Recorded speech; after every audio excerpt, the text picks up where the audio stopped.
అదే RTV app వార్తల్ని క్షణాల్లో చదివే అవకాశం ఉంటుంది. ఒక న్యూస్ పేపర్, ఒక టెలివిజన్ ఛానల్ మీ చేతుల్లో ఎప్పుడూ ఉంటాయి. చిలకలూరుపేటలో 4500 టిడ్కో గృహాలు పేదలకు ఉండటానికి నివాసం లేనటువంటి నిరుపేదలకి 4500 గృహాలు చంద్రబాబు నాయుడు గారు గత 19వ సంవత్సరం వాళ్ళకి హ్యాండ్ ఓవర్ చేయటం జరిగింది.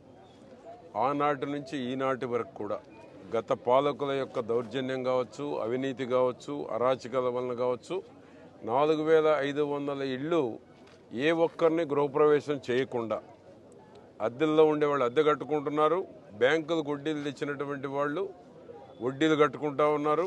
టిడ్కో ఇళ్ల లోన్లు వచ్చి బ్యాంకర్స్ మీద మళ్ళా లబ్ధిదారుల మీద ఒత్తిడి కూడా పెంచుతూ ఉన్నారు.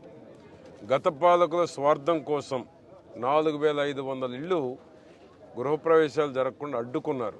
వాళ్ళ ఉసిరే తగిలి పారిపోయారు వాళ్ళు ఈరోజు.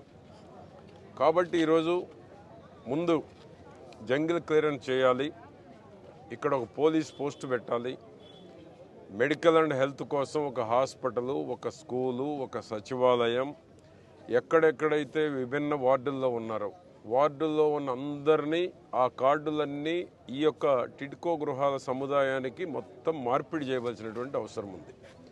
పెన్షన్ తీసుకోవాలన్నా, ప్రభుత్వ పథకాలు తీసుకోవాలన్నా ఎవరి వార్డుల్లోకి వాళ్ళు వెళ్లాల్సినటువంటి దుస్థితి ఏర్పడింది. దీనివలన పూర్తి అసౌకర్యంగా వచ్చినటువంటి 700-800 ఎవరైతే గృహప్రవేశం చేశారో గృహప్రవేశం చేసినటువంటి వారు కూడా అసౌకర్యంగా ఉన్నారు. ఇక్కడే గంజాయిగా రావటం కానీ, ఇక్కడే అసాంఘిక కార్యక్రమాలు కానీ, బయట నుంచి వచ్చినటువంటి వ్యక్తులు అద్దెకు తీసుకొని స్థానికంగా ఉండేటువంటి లబ్ధిదారులను బెదిరించడం వలన కానీ కొంత అసౌకర్యం ఏర్పడింది. అందుకోసమే ఈరోజు పోలీస్ కానీ మున్సిపల్ డిపార్ట్మెంట్కి కానీ ఇమ్మీడియట్ చర్యలు ఈ రోజు నుంచే ఉంటాయి.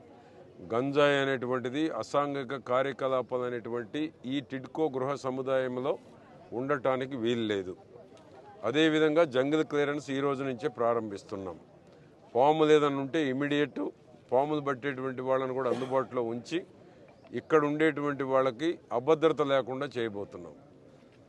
మిగిలిన 4000 కుటుంబాలు ఎవరైతే పేదవాళ్ళు ఉన్నారో పేదవాళ్ళు చేరటానికి కావాల్సినటువంటి సౌకర్యాలన్నీ చేసి రాబోయే 3 నెలల్లో చంద్రబాబు నాయుడు గారు గత ముఖ్యమంత్రిగా ఉన్నప్పుడు ఏదైతే అలాట్మెంట్ ఇచ్చామో ఆ అలాట్మెంట్ ఇచ్చినటువంటి అందరినీ ఈ యొక్క 4000 ఇళ్లల్లో గృహప్రవేశం చేసేటువంటి దానికి సదుపాయాలన్నీ కల్పించి వాళ్ళకి అద్దె భారం తప్పించడం, వడ్డీ భారం తప్పించి లబ్ధిదారులందరినీ గృహప్రవేశాలు చేయించేటువంటి ఏర్పాటు చేయబోతున్నాం. అది ఈ రోజు నుంచే కార్యాచరణ ప్రారంభించాము. ఈ రోజు నుంచి రోజు రోజుకి 11 రకాల సమస్యలు ఇచ్చారు. ఇమ్మీడియట్ బోరు కావాలన్నారు, బోరు ఇమ్మీడియట్ వేస్తున్నాం. లైటింగ్ కావాలన్నారు, ఈ రోజు నుంచే లైట్లు వేసేటువంటి కార్యక్రమాన్ని ప్రారంభించాం. ఆ విధంగా రాబోయే 2 నెలల్లో వాళ్ళు అడిగినవి అన్నీ గౌరవ చంద్రబాబు నాయుడు గారి దృష్టికి తీసుకువెళ్ళి మున్సిపల్ మినిస్టర్ నారాయణ గారి దృష్టికి కూడా తీసుకువెళ్ళి నేను మా ఎంపీ కృష్ణదేవరాయలు ఇద్దరము కలిసి 4500 కుటుంబాలకు ఏదైతే చంద్రబాబు నాయుడు గారు ఆనాడు ఇచ్చారో లబ్ధిదారుల్ని వాళ్ళందరినీ గృహప్రవేశాలు చేయించడంతో పాటు మిగిలిన 2000 గృహాలకు కూడా శంకుస్థాపన ఆ రోజే చేసాం. ఫౌండేషన్ లెవెల్కి వచ్చింది. అది కూడా పూర్తి చేసి మరొక 2000 మందికి కూడా ఇక్కడే గృహ వసతి ఏర్పాటు చేయడానికి ఏ విధంగా చర్యలు తీసుకోవాలనో ముఖ్యమంత్రి గారి దృష్టికి తీసుకువెళ్ళి పేదవారికి చిలకలూరుపేట నియోజకవర్గంలో ఇల్లు లేని పేదలు ఉండేటువంటి అవకాశం లేకుండా ప్రతి ఒక్కరికి ఇంటి సౌకర్యం, గృహ వసతి సౌకర్యం కల్పించేటువంటి దానికి పేదవారి కోసం చర్యలు తీసుకోవడం జరుగుతుంది. మరిన్ని వీడియోస్ కోసం ఛానల్ ని సబ్స్క్రైబ్ చేయండి. లేటెస్ట్ అప్డేట్స్ కోసం వాట్సాప్ ఛానల్ ని ఫాలో చేయండి. అండ్ లింక్ డిస్క్రిప్షన్ లో ఉంది.